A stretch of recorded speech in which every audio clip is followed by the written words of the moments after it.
समस्तजन कल्याणे निरतं करुणामयं नमामि चिन्मयं देवं सद्गुरुं ब्रह्मविद्वरं हरिः ओम. I had to tell a lot about the 65th sloka.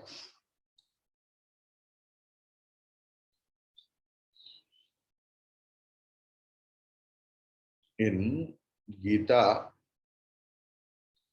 15th chapter, it is there. Utkramantam sthitam vapi bhunjanam va gunanvitam vimodhananupashyanti pashyanti jnanachakshushaha. Jnanachakshusha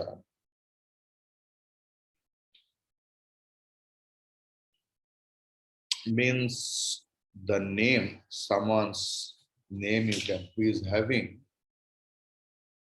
the eye of the experience. The teacher is telling, whatever you are experiencing, that is Brahman. But why I am suffering?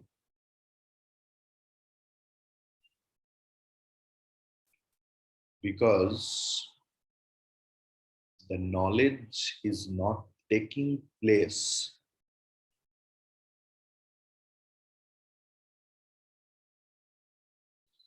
You know, when we walk through the way,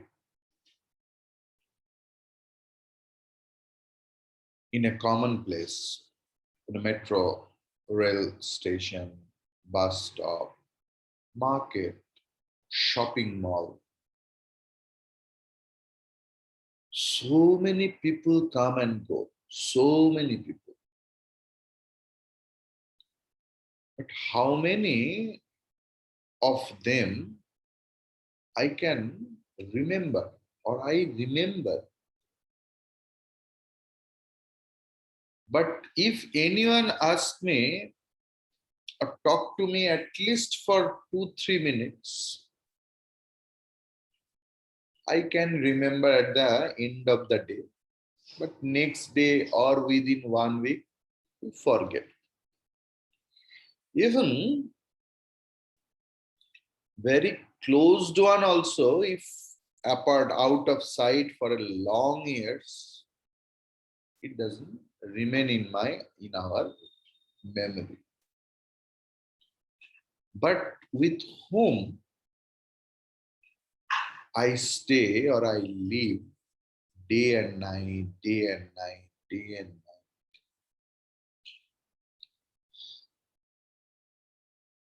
Even closing the eyes, if I get the smell of that person, I can recognize that he or she has come.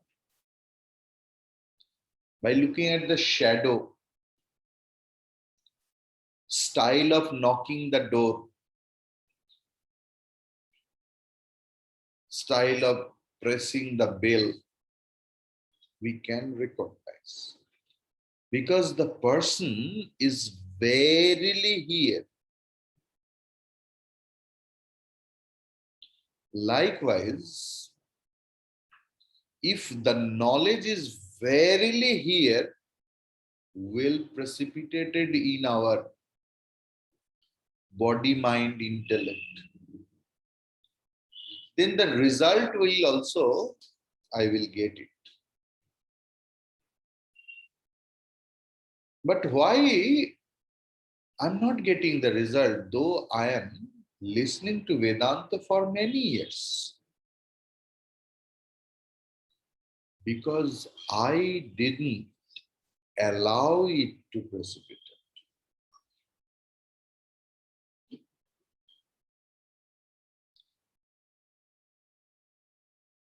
You know, yesterday I was thinking that what should I teach next, little small. I thought that I will discuss on some meditational verses.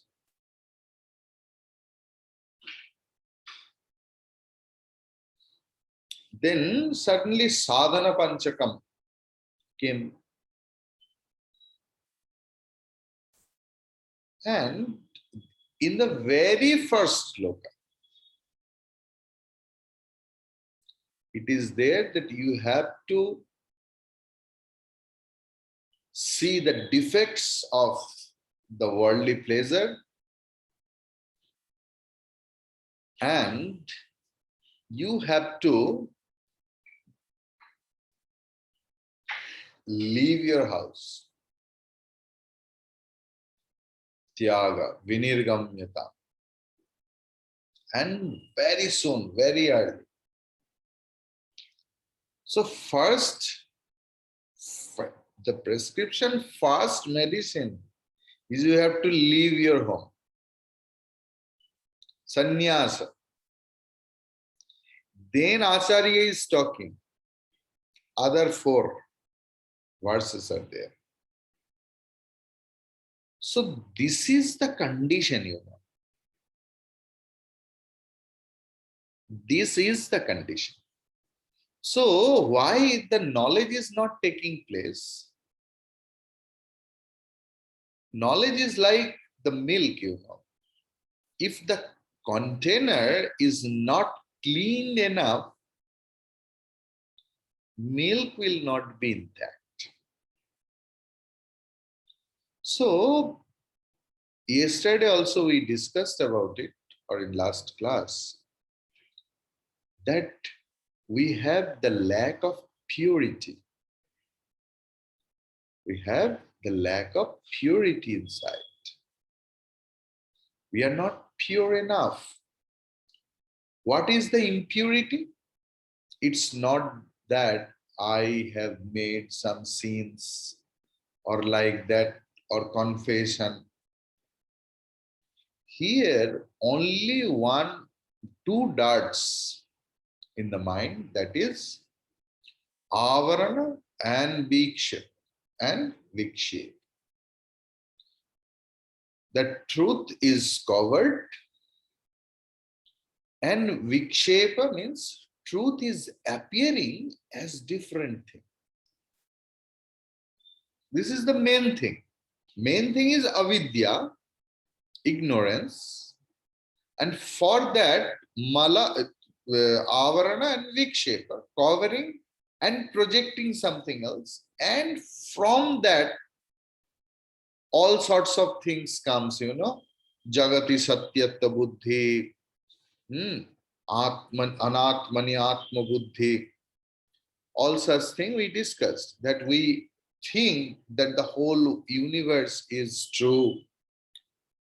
Then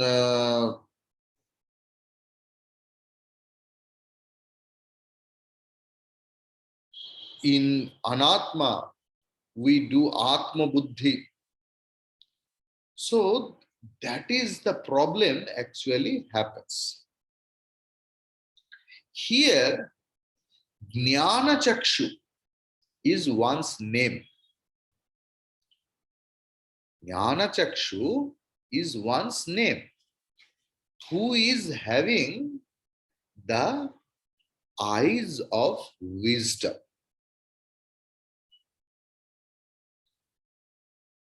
And he will be able to see the Paramatattva, the absolute truth, absolute knowledge. Here, seeing means knowing.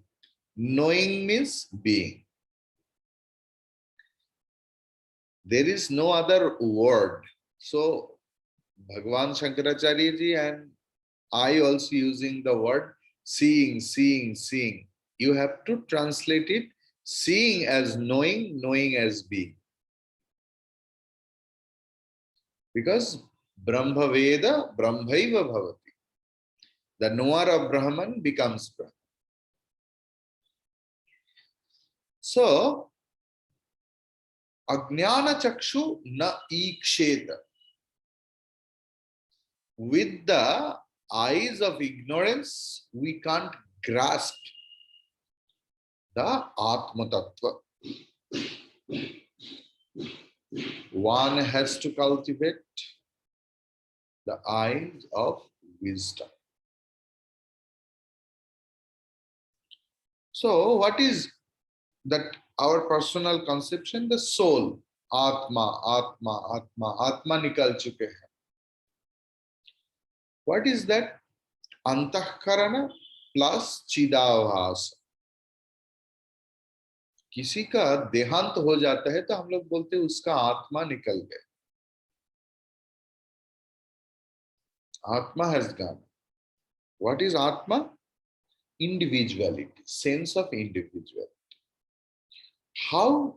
What is sense of individuality? The inner instrument, Antakarana, plus Chidabhasa, the reflected consciousness. That is our individuality. Sun is shining very brightly. 5. So one blind person is there. So he can't see clearly.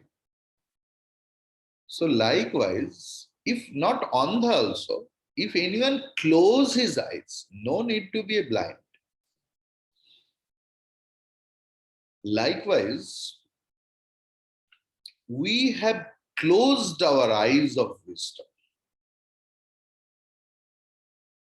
Don't say where is the eyes of wisdom here, because I knew, one new brahmachari.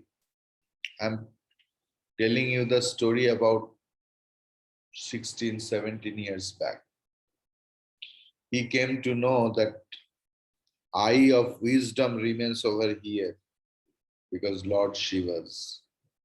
So he started rubbing. Even when I was the headmaster of a school in Ramakrishna Mission, there also I saw at least 5 children.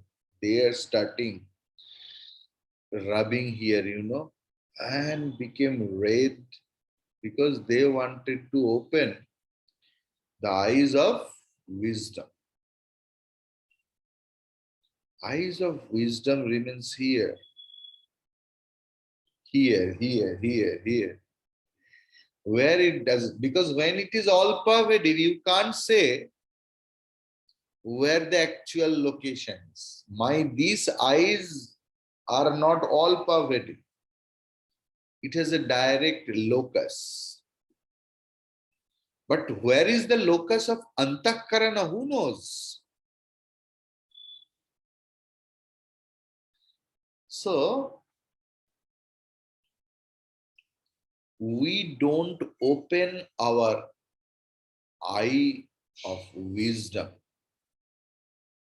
That is why we see the universe.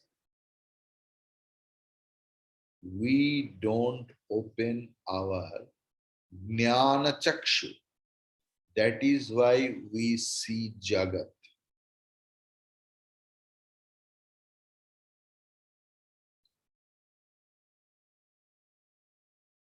What is the role of our physical eyes?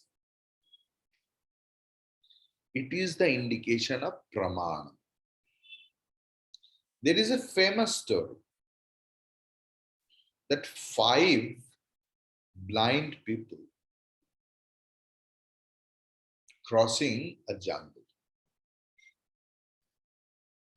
And in that jungle, they suddenly, because they were holding each other,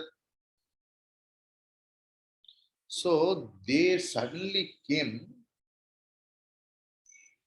in contact with a big animal. They told, oh, big animal. How it is? Someone hold the trunk of that animal. He told that animal is like a tube, pipe.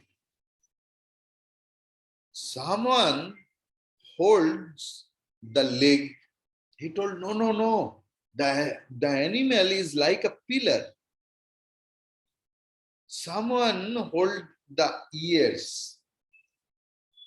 Narrated some in different way.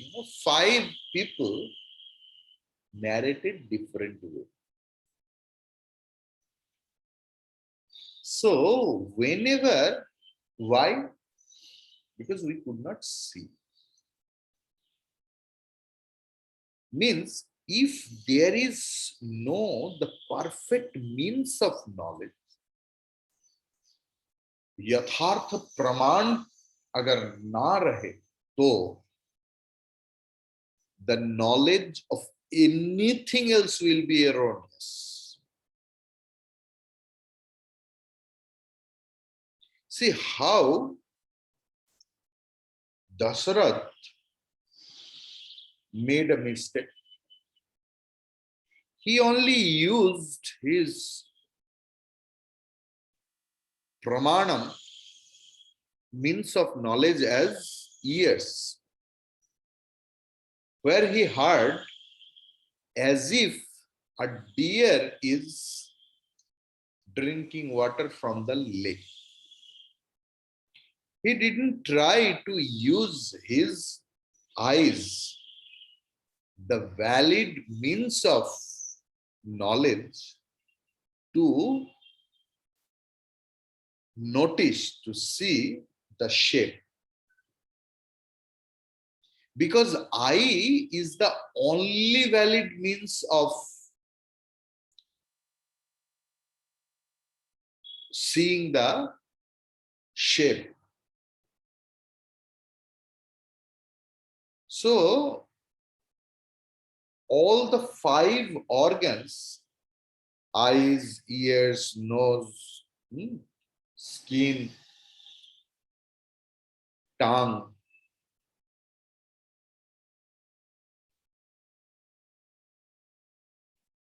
sugar and salt, looks alike.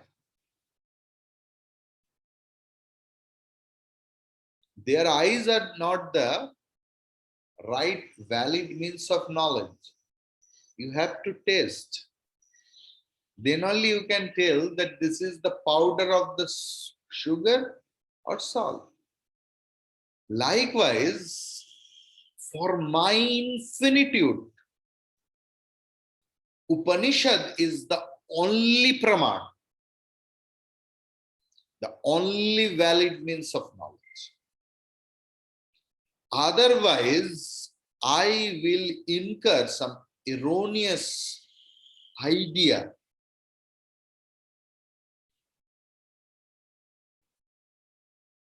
So that is the difference between studying under a guru and studying in the university. And studying in a Gurukul. Because in Gurukul, you will have a saintly life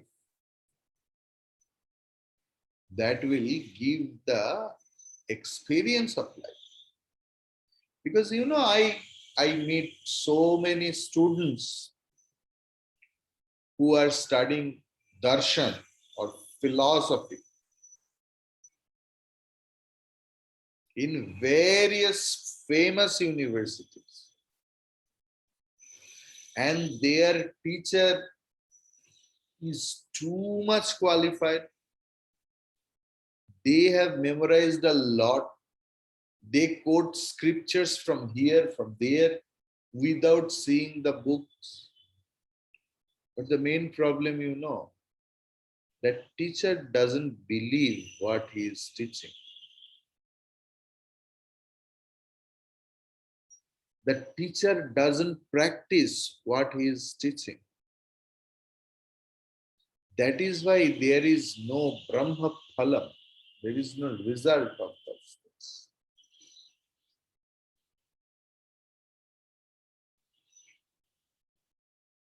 University is such a place where you are not there afraid of anyone else. Nobody is there to tell.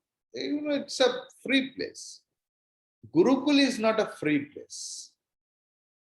Here's strict discipline. Under 24/7 surveillance of Guru or Acharya. I can remember my many years student life in the ashram. Many years, not 2 years in Sandhi. So, what is CCTV surveillance? Acharya surveillance is something different. You have no idea. So,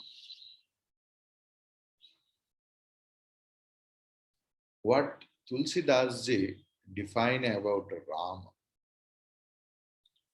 Rama Rupa Dekhi Kim Dina Mukura Vihina Aru Nayana Vihin.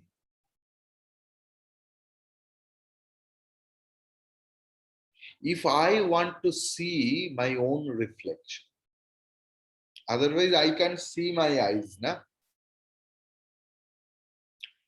So if I want to see my own reflection, two conditions are there.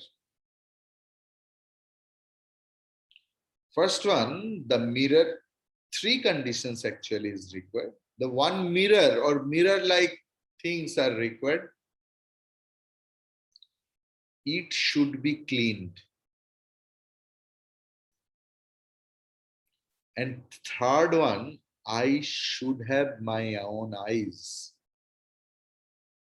Otherwise, how can I see my own reflection?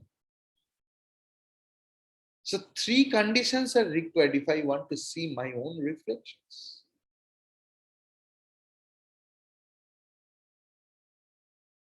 Here, our intellect or buddhi is the mirror,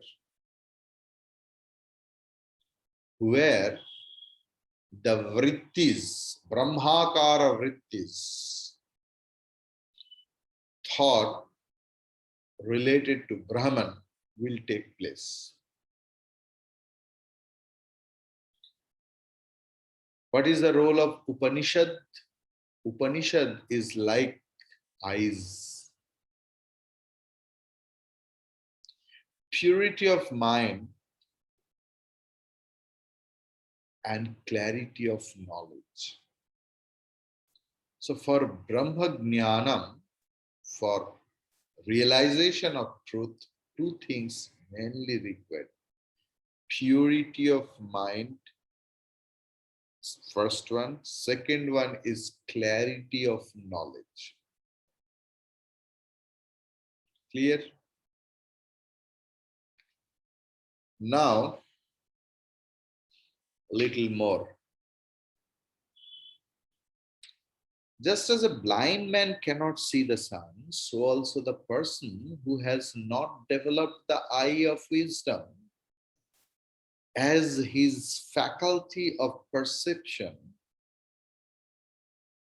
is not sharpened enough to grasp the truth, who is not discriminative enough to reject the unreal from the real, whose mind is not pure, who does not have the serene light of knowledge within him to illumine his judgment of things, who has not done sufficient penance or tapasya to acquire single-pointed devotion, who will superimposes the finite qualities of the outer world of objects on the infinite self, such an unprepared man cannot readily experience the eternal self as his own true nature. It is not that the Atma is not supreme, but it is the limiting factors in the seekers of truth that veil and distort avarana and vikshepa, the beauty of the absolute reality. It is the blindness of the person that makes the sun dark to him, even though the sun shines ever bright and brilliant. All great philosophers had to, in the final analysis, we can conclude that had to take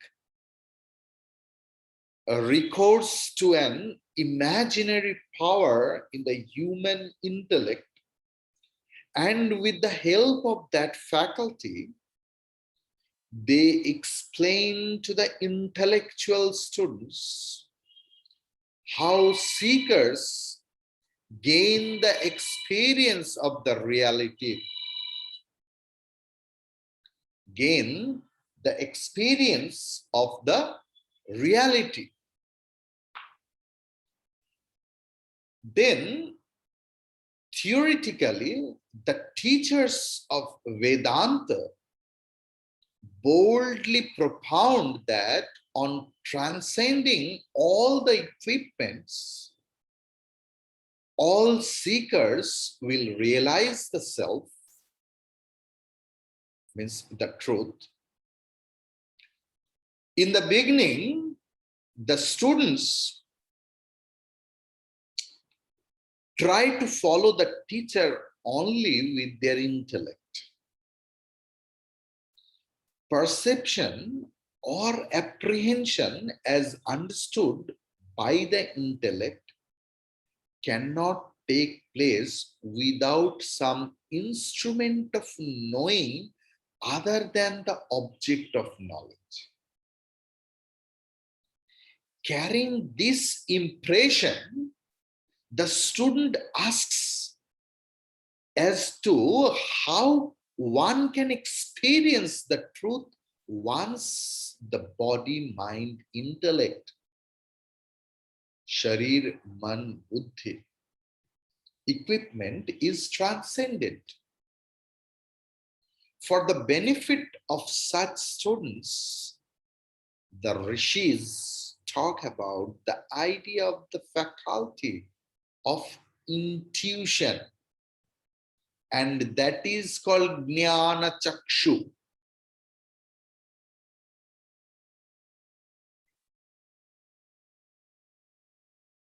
So such students, the rishis talk about the idea of the faculty of intuition, that is jnana chakshu.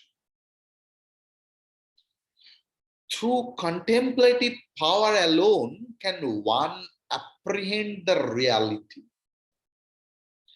This apprehension is not an objective experience. It is an uncompromising and total becoming. An ordinary mind turned outward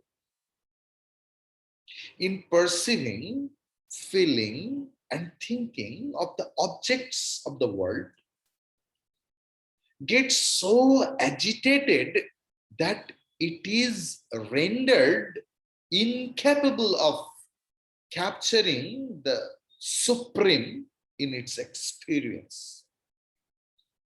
The mind that is slowly and intelligently withdrawn from its extrovert fascinations and trained to turn inward develops in itself the power to apprehend the reality.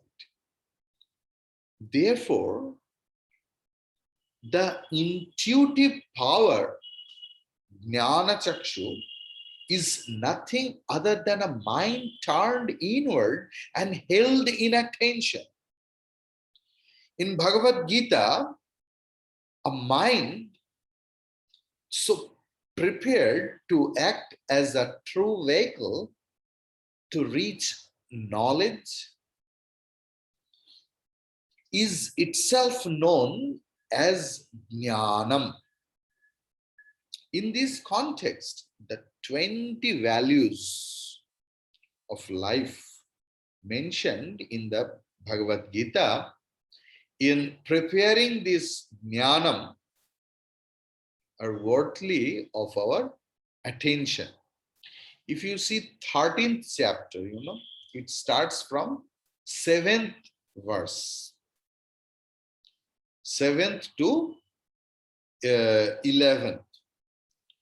Amanitvamadambhitvam ahimsa kshantirarjavam acharyopasanam shaucham स्थैर्यमात्म विनिग्रहः इंद्रियार्थेषु वैराग्यम अनहंकार एव च जन्म मृत्युजरा व्याधि दुःख दोषानुदर्शनम् असक्तिरनभिष्वङ्गः पुत्रदार गृहादिषु नित्यं च समचित्तत्वम्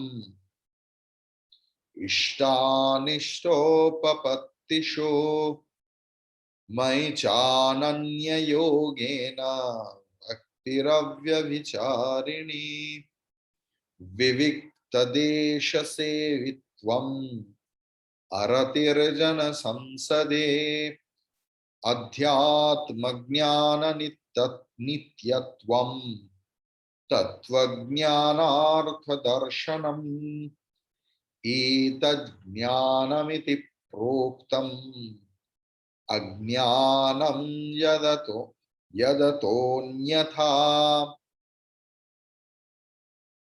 So what the verses says, that humility, unpretentiousness, non-injury, forbearance, uprightness, following the teacher, purity, steadiness, self-control, detachment from sense objects, absence of ego, constant reflection upon life's imperfections, non-attachment, non-identification with son, wife, husband, daughter, home, and the rest. Constant equanimity both in conducive and non-conducive circumstances. Unswerving or unswerving devotion to the Lord, unshaken, uninterrupted devotion to the Lord. Solitude, vivikta desha, aratirjana, distaste for blabbering crowds, constant study of scriptures, and diligent attempt to understand the deeper meaning of the reality as indicated in the scriptures. These constitute the 20 values of life.